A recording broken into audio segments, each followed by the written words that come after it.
Well, we got a bunch of signees here.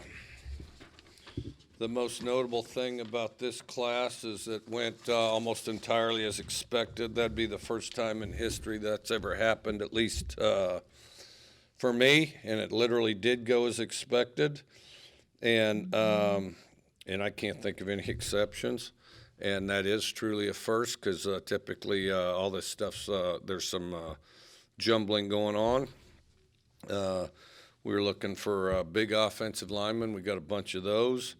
And we were looking for speed on defense. The guys that are here, first the guys that are already here. Isaiah Johnson, wide receiver, 6'3", 211, from Belglades, Florida, went to Dwyer High School.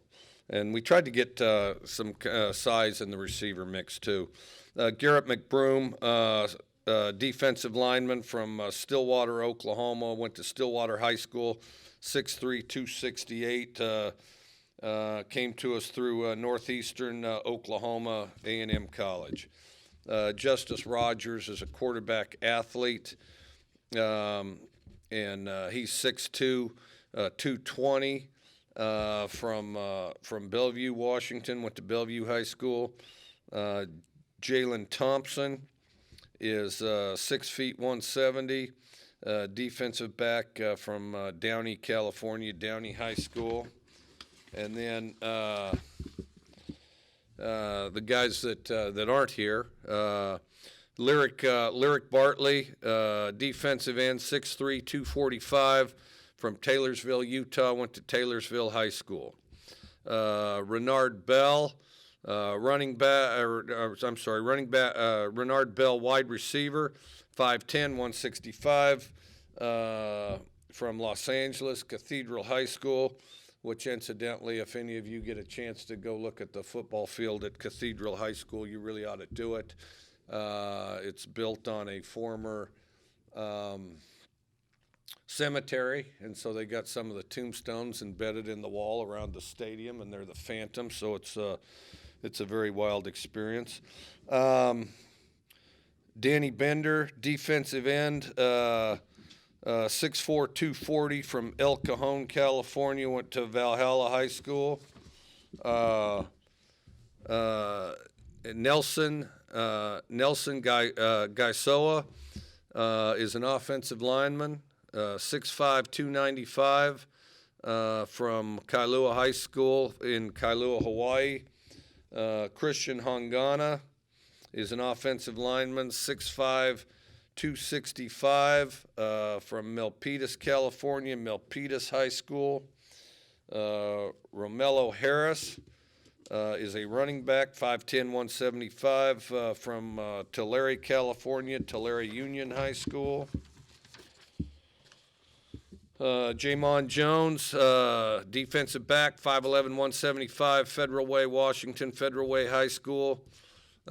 Keenan King is an offensive lineman, 6'4", 301, Las Vegas, Nevada, Arbor View High School.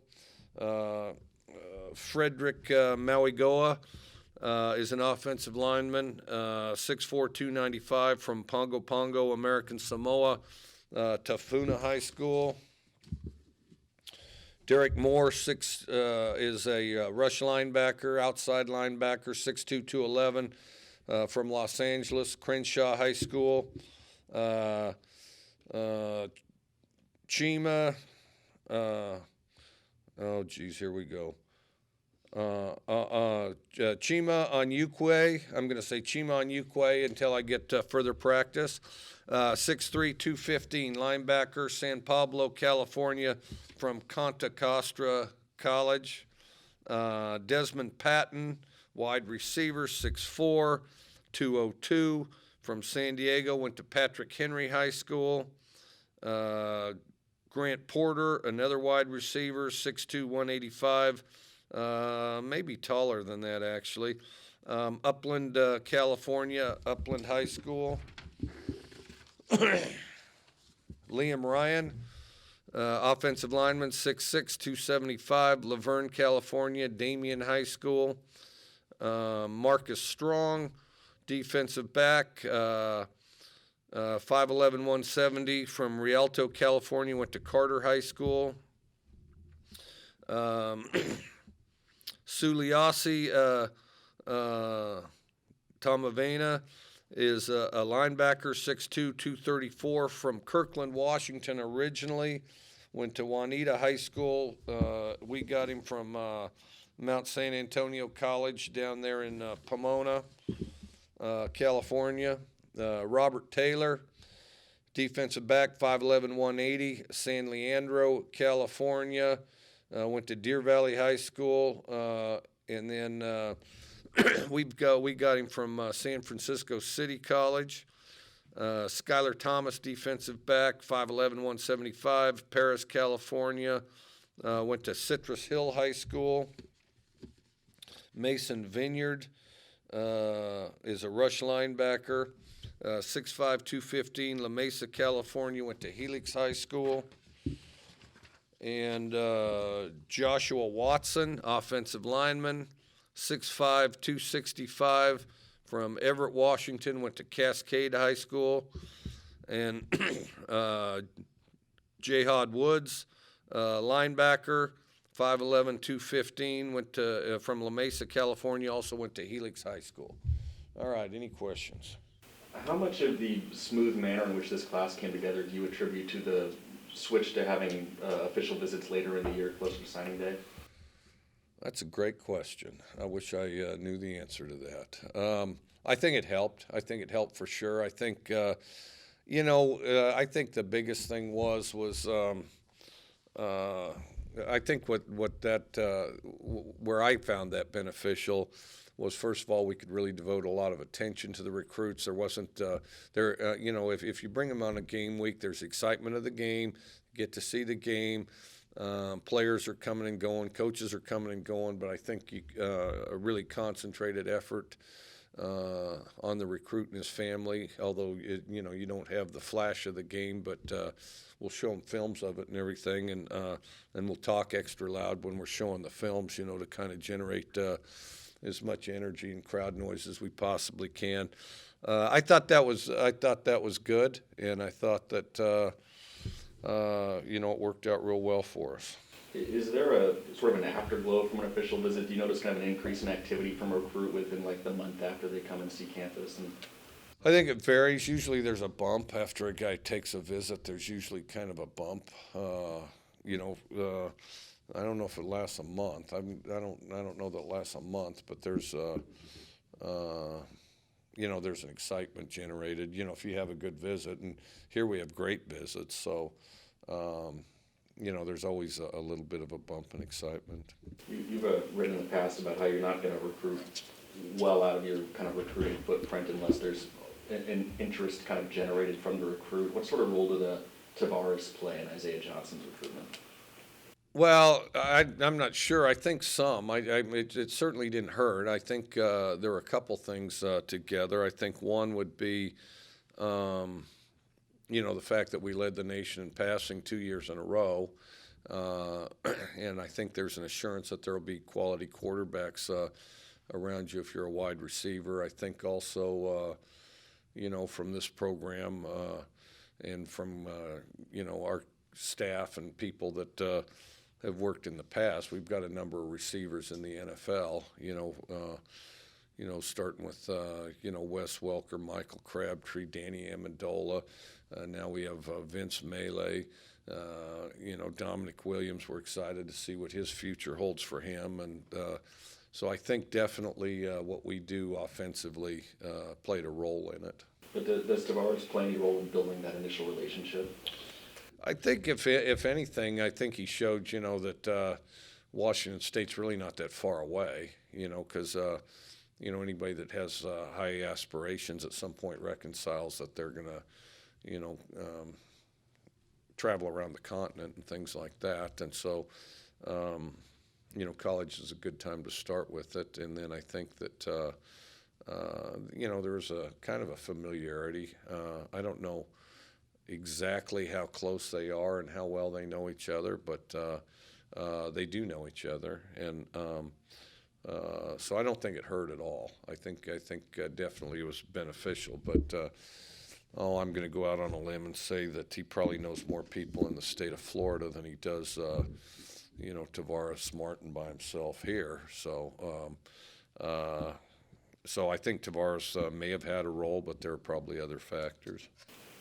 I know that each coach is usually assigned a certain area of recruiting. When you guys have the coaching changes in the offseason, do you then kind of take over that area, or how did you keep the recruits once there were position changes? Just kind of absorb them.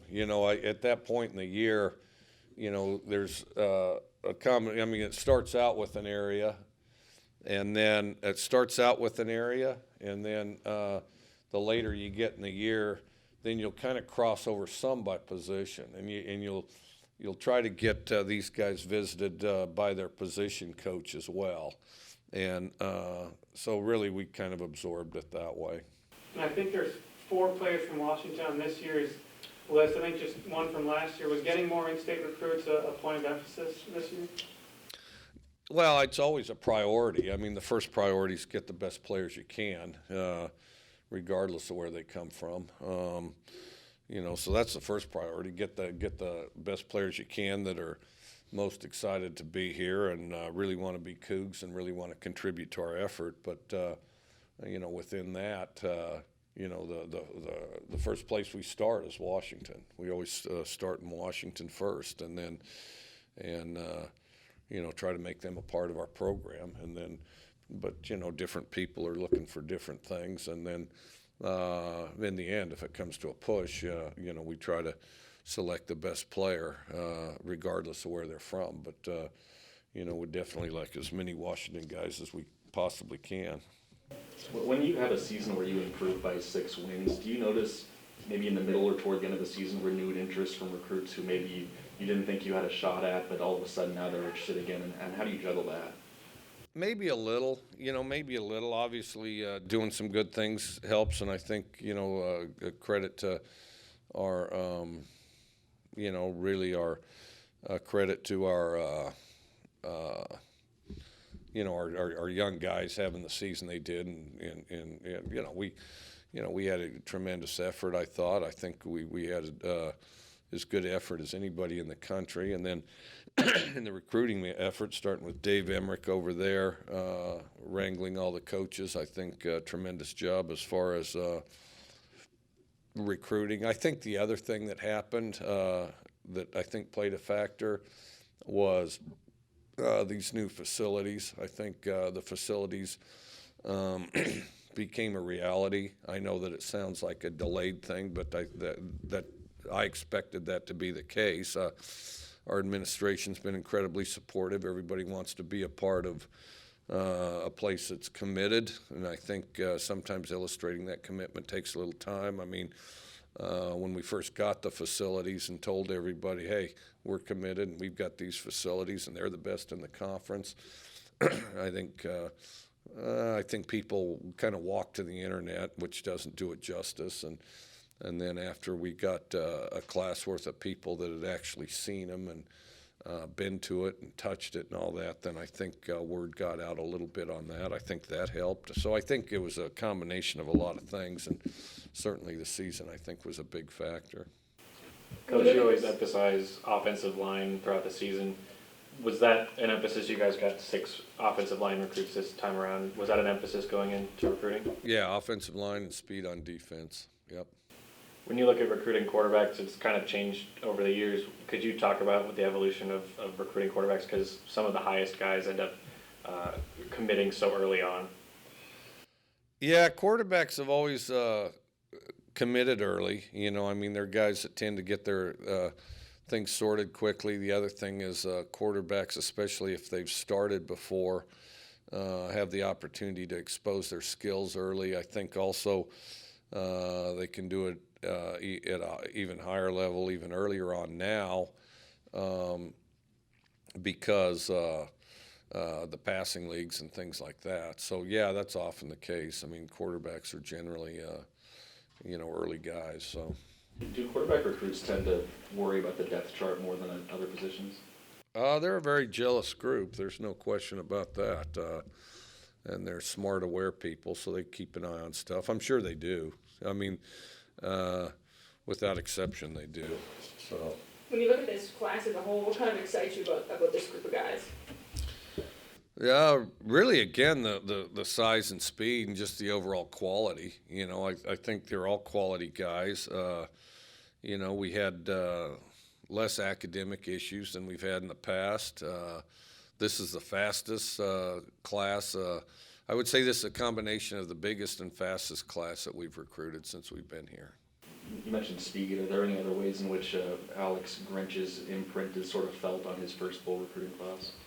I think some of those, you know, outside linebackers and ends, you know, defensive ends and things like that. I mean, one thing, and I just saw the highlight tape that we're going to show tonight. You know, I mean, it's a bunch of sacks and tackles for loss, you know, and you know, and I think the fact that we attack to the extent that we do on defense, and then Alex himself is a great recruiter, and you know, I think has had an impact. But yeah, I mean, well, you go slide after slide, and there's somebody getting tackled for a loss, or in the backfield, or some quarterback getting blown up, you know. Is Mason Vineyard starring in a lot of those highlights? Oh, he's got his share. I mean, we had to limit him to 3. You know, I mean, heck, all these guys, if they didn't have a bunch of highlights, I'd like to think they wouldn't be here. So we had to limit him to 3. But he gets his 3, and they're lively and they're exciting. Who does Isaiah remind you of the most? Well, I'll have to see more of him. He's a big guy. Is probably going to play on the outside. I really have to see more of him. You know, the biggest thing is he's a real broad-shouldered guy. I think he's still growing. I think he's going to get bigger. He's kind of unusually smart. He's picked things up really fast. Of course, he kind of semi-effortlessly graduated at semester, you know, and you know, if you meet his mom, it's pretty easy to see why he's smart, because she's smart, and he's confident. So I don't think he gets in his own way. Of course, again, I have to see him work more, and then but he's got a smoothness to the way he runs and things that, you know, sometimes big guys have a herky jerkiness, and he's kind of a smooth guy. He's just a bigger object. So. With Isaiah, what's the process like for recruiting an athlete that is outside WSU's primary recruiting areas? Well, the biggest thing is they got to want to come here, you know. I mean, there's a point to where, you know, because we'll look at anybody and everybody, and then there's a point to where they've got to be motivated to come here. I mean, the further out you are, the more motivated really you need to be to come here in order for it to be worthwhile. And he really was, you know, and I mean, early on, and visited and was excited from the beginning, and you know, and he was comfortable with leaving the state, viewed it as a opportunity to expand his horizons and see the world a little bit, and you know, I don't know what they did. I guess they broke out a ruler and said, "What's the farthest point that we can go?" And then you know, I think there needs to be a motivation level, and I think that if there's not a fairly high motivation level, and it's got to be something your school features, either academically or setting wise, or, you know, maybe a previous background, or, you know, what you do schematically. Or sometimes they you know, like the conference, and our conference has a ton of exposure from, you know, the Pac-12 network, and I think that when all those things come together, I mean, I think you definitely want to do it, you know, and want to get those type of people, and the harder thing is identifying all that, you know, and so yeah, we're thrilled to have him. What are your thoughts on the social media presence that you have to have? I mean, just thinking back from even last year to this year, there seemed to be a very strong presence, and the players dabbing and whatever's going on. Is there like a team of people who worry about the social media stuff? How do you handle that? I don't fully understand the question, and a portion of that has to do with the fact I don't really understand social media that well. But I don't. Well, it's just a reality. It's just it's how it is. It's I guess I worry about it about the same as people used to worry about the Pony Express. I mean, you just do it. You just. Everybody's social media. You want to communicate your social media. Do you know what dabbing is?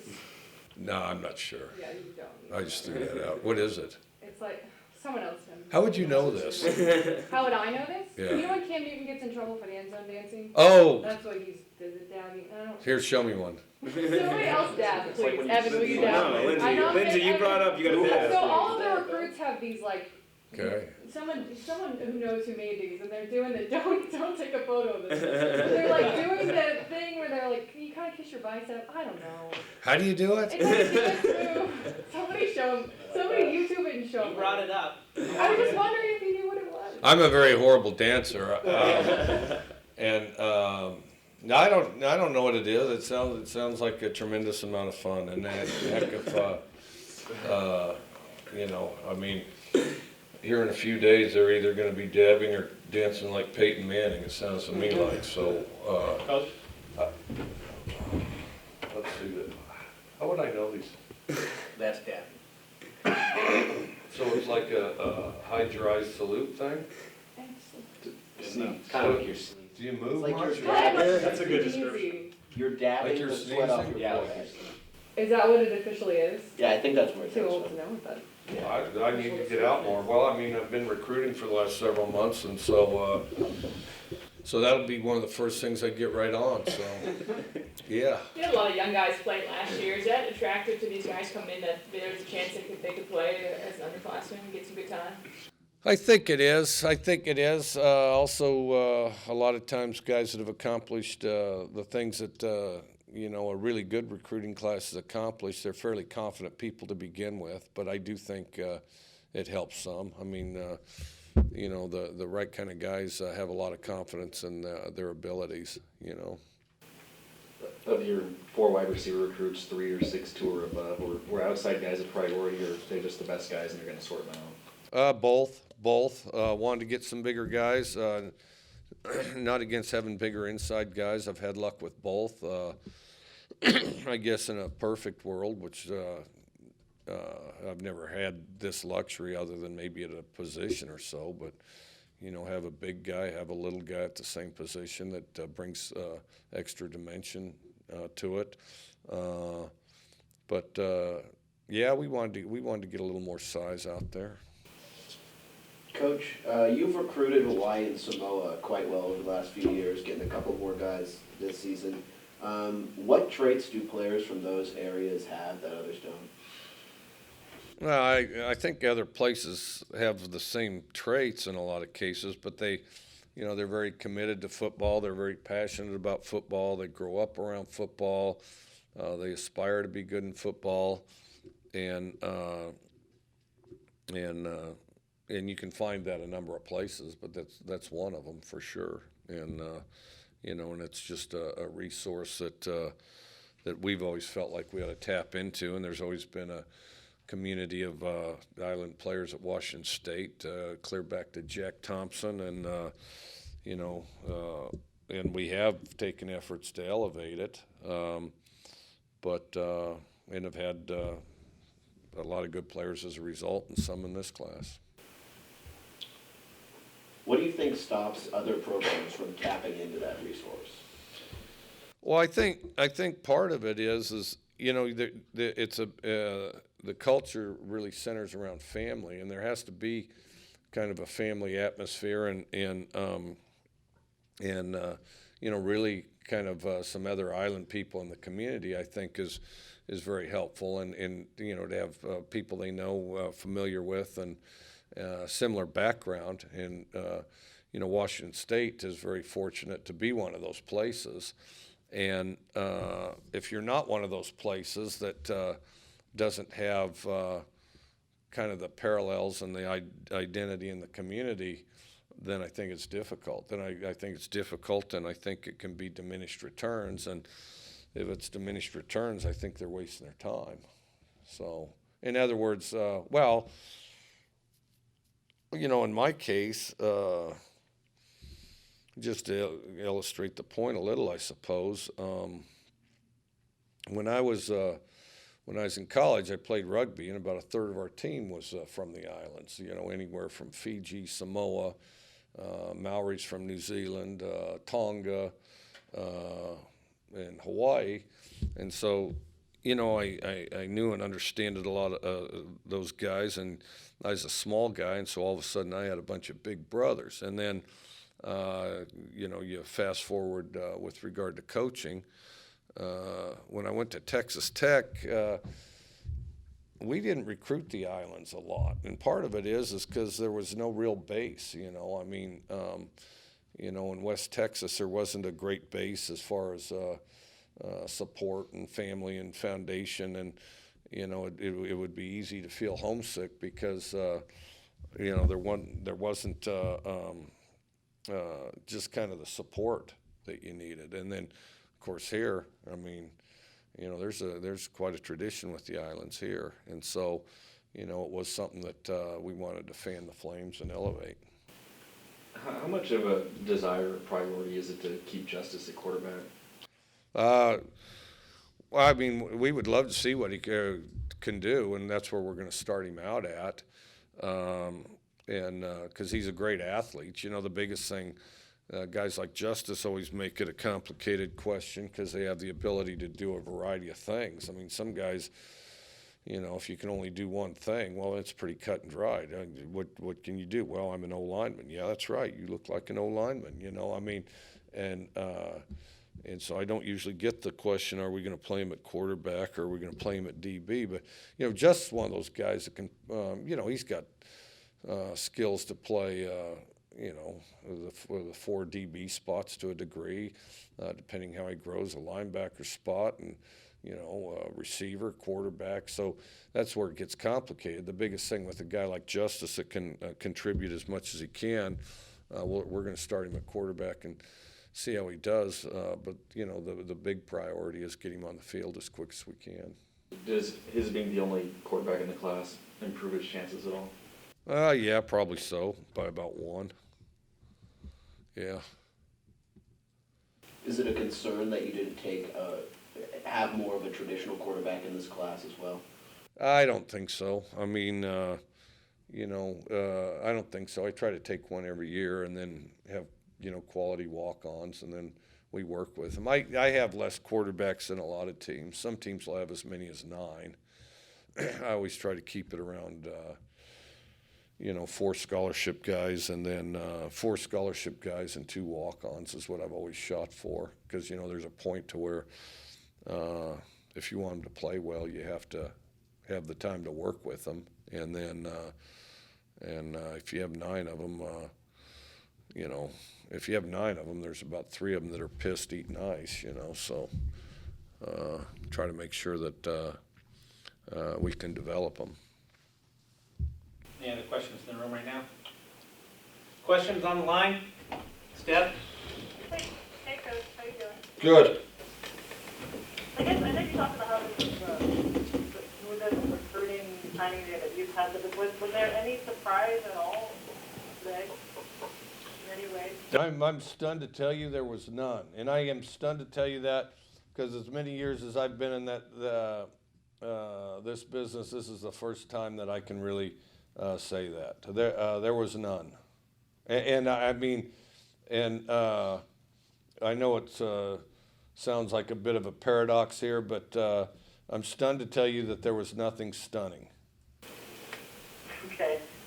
What is the story behind Sui Samaivena? Is that how you say it? Who what? How Sui Samaivena, the guy from Brooklyn?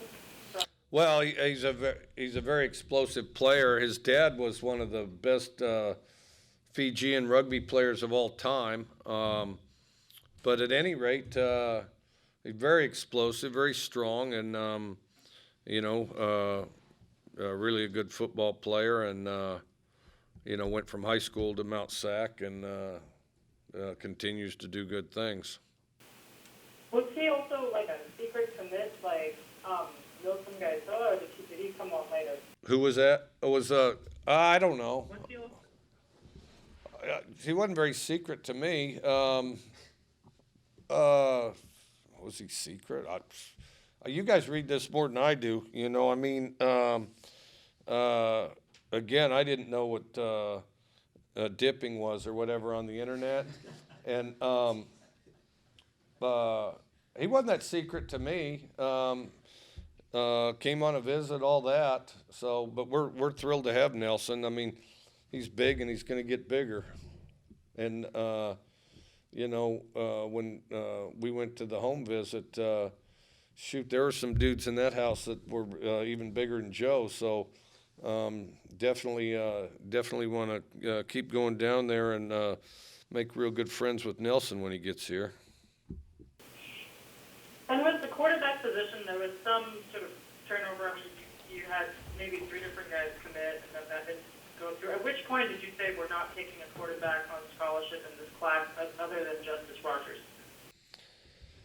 Well, I mean, I think just as we looked at our priorities, you know, I mean, it's always a priority in the class. Plus, we had Justice. Plus, you know, we've got kind of a young group of quarterbacks, and so, you know, we just felt like we had other needs elsewhere. And then, you know, pretty soon, you know, a receiver would pop up, a defensive end would pop up, and then you just kind of balance it out. You know, you want good distribution at your positions, which we have, you know, in the overall picture. And so, yeah, I mean, it was, we would have done it if a really good one popped up, but the other thing is there were other priorities that overrode it.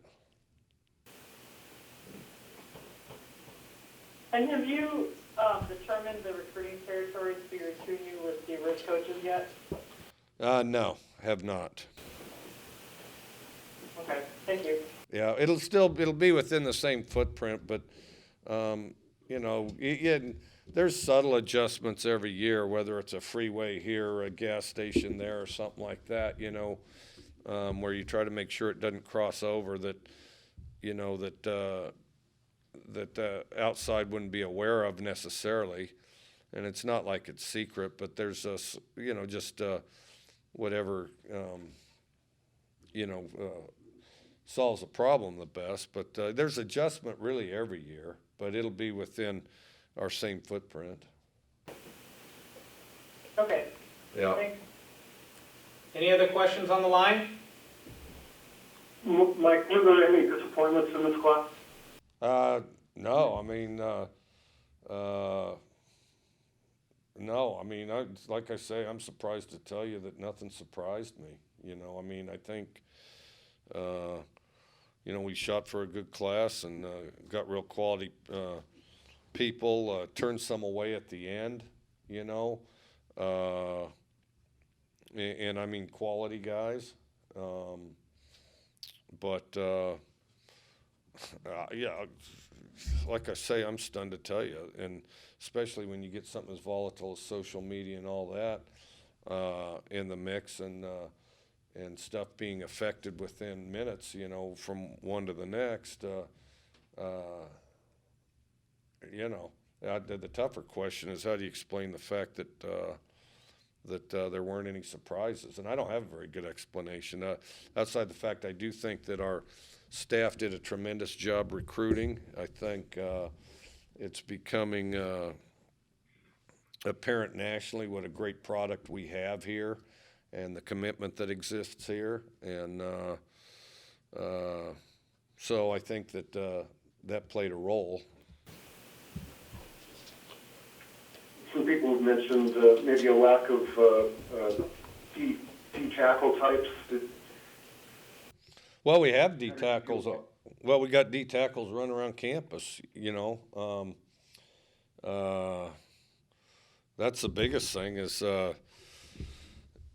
yeah, I guess, well, I mean, and this would be a nitpicky item. The bigger priority was definitely D ends. and then, those type of guys. And then, and I think this'll definitely take care of itself, but perhaps a slight imbalance in our roster, not the class as much, but our roster that, there's not a D tackle in the class, although we have plenty of guys as they get older, almost certainly will evolve towards that position. Yeah. Mike, this is Todd Millis in Tacoma. When you sort of evaluate your offensive line group, can you kind of break that down, tackle, interior, and maybe utility, how you see some of these guys? Well, that's going to require a little research here. Let's see here. Tentatively, I mean, and now just so you know, when it comes to offensive linemen, what we do is we sort out, who are our 5 best offensive linemen, and once we sort out who the 5 best offensive linemen are, then from there, we try to move them around position-wise. So that's where we start. I know some people are really dogmatic about what everybody weighs, and they have to be cookie cutter this, and well, a tackle's this, and it gets to be a religious discussion with some of these people. But in our case, who's the best player, who's the best lineman? Okay, who are the 5 best? Okay, those are the 5 best. All right, how do we get them on the field? What position? Okay, and then after that, then okay, who are the next 3 best? And this guy backs up the center, that guy backs up the right side, and that guy backs up the left side. And we are more inclined towards left side, right side, really, than a tackle or guard. Okay, but with that said, to answer the call of your question, I think Nelson is more of a tackle. I think Christian is perhaps more of a guard. I can't really slot Keenan, kind of either one. Frederick probably more of a tackle.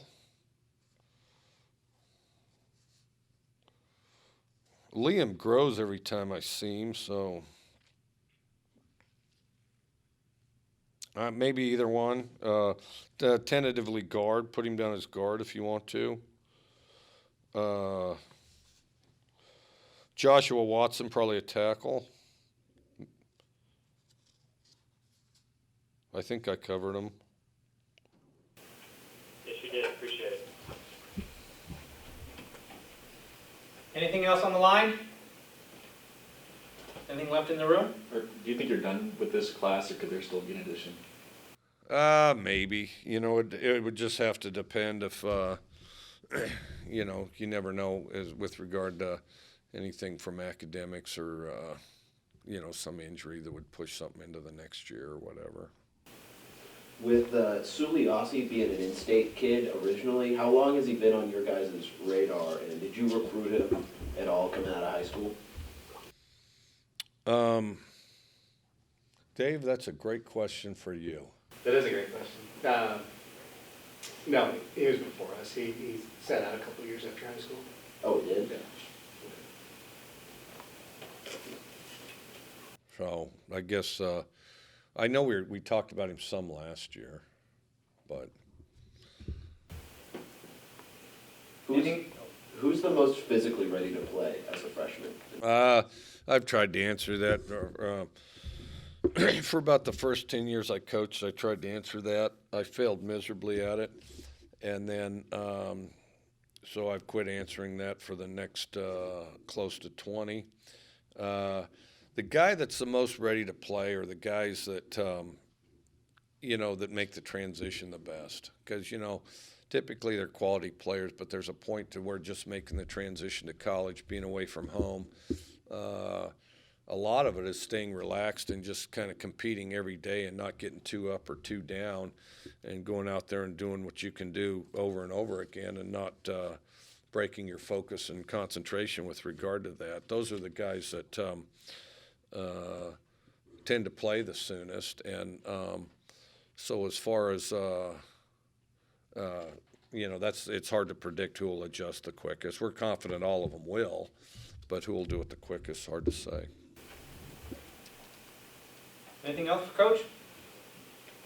All right, thank you very much. Thank you. All right, thanks. Thanks, Coach.